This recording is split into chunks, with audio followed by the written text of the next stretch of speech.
حطي البطاطا في الخلاط وعينك ما تشوف الا النور. انا مش مصدقه ان انت لسه لغايه دلوقتي بتشوي البطاطا في الفرن وتخلصي الغاز عليها. هتصدقوني بقى لو قلت لكم ان نص كيلو البطاطا اللي قدامكم ده هنعمل منه 15 قطعه وفي اقل من 10 دقايق؟ ايوه والله زي ما بقول لك كده، في اقل من 10 دقايق. ولو حد قال لي ان هي تكون زي الجاهزه، لا، احسن من الجاهزه بكتير. في الاول انا معايا هنا نص كيلو من البطاطا، غسلته غسله كويسه جدا، وبعدين هبدا بقشره البطاطس وهقشره زي ما انتم شايفين بالطريقه دي. بعد ما قشرته هاخده كده اغسله تاني، وبعدين هبدأ ان انا اقطعه لحلقات تكون عشوائية بالطريقة دي، مش لازم تكون متساوية او حتى صغيرة. بعد ما قطعته بالشكل ده كده هبدأ ان انا اجيب حلة ارفعها على النار وهنزل فيها بالبطاطا. لما انزل بالبطاطا هضيف عليها معلقة واحدة بس من المية، ما تزوديش في كمية المية لان البطاطا اصلا بتنزل ميتها.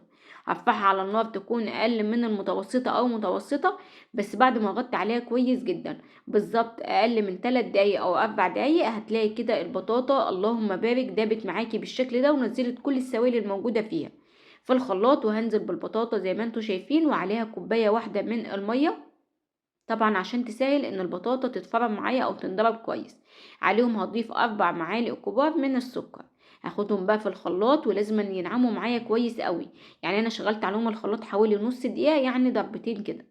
بعد كده في نفس الحلة اللي انا سويت فيها البطاطا هنزل كده بخليط البطاطا، عليه كوباية واحدة من المية، كوبايتين ونص من اللبن. هضيف عليهم بقى 3 معالق كبار من الكاستر، وعليهم معلقتين 2 من النشا. ولو مش عندك كاستر استغنى عنه وضيف ال5 معالق من النشا. بس طبعا لما بنضيف الكاستر مش بنحتاج ان احنا نضيف فانيليا، كمان بتدينا زي طعم او قوام الكريمه بالظبط. قلبتهم على البارد لغايه ما اتاكدت ان النشا والكاستر دابوا، وبعدين رفعتهم على النار. النار بتاعتي مخليها وسط، ومع التقليب المستمر، ولازم نسيبها بعد ما تبقبق كده دقيقة كاملة على النار ومع التقليب عشان ما تفصلش معاكي وتكون استوت معاكي الكريم. اللهم بارك، ده كله من نص كيلو بطاطا. شايفين؟ مغذية جدا وحلوة قوي، سواء بقى هتصب في كاسات او بولات او صواني عائلية زي دي. انا حبيت اقول لكم ان هي تتقدم بكل الطرق اللي ممكن تخطر على بالكم. خلاص كده هسيب بس البطاطا بتاعتي تهدى، وعلى ما البطاطا تهدى هنعمل الطبقة التانية، عبارة عن نص كوباية من السكر عليها معلقة من المية. بسيب السكر يدوب ويقرل معايا، وبعدين هجيب كوباية من المية عليها كوباية من اللبن عليها معلقتين 2 من النشا، بقلبهم كويس جدا لغاية ما اتأكد ان النشا دابت تمام. هرجع تاني للسكر بتاعي، خلاص داب وبدأ يكرمل معانا.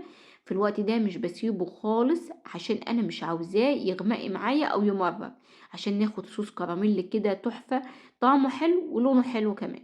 اول طبعا ما بننزل بخليط النشا بتبدأ ان هي تكتل معانا، وبصوا تقفش بالشكل ده، ولا اي حاجة ولا باظت منك ولا اي حاجة.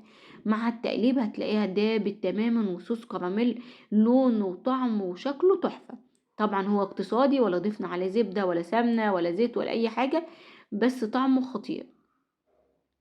خلاص كده استوى معايا، هبدأ ان انا انزل بالطبقة التانية، يعني طبقة من كريمة البطاطا والطبقة التانية طبقة من كريمة الكراميل. اللهم بارك.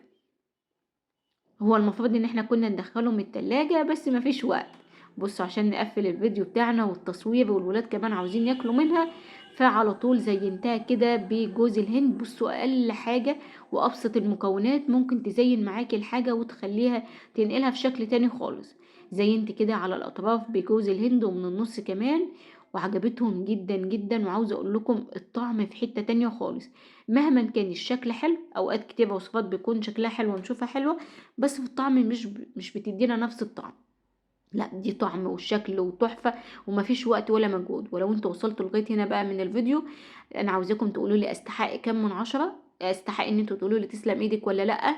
وعاوزاكم كمان تجربوها، بسيطة واقتصادية وفي نفس الوقت هتفرح الولاد قوي.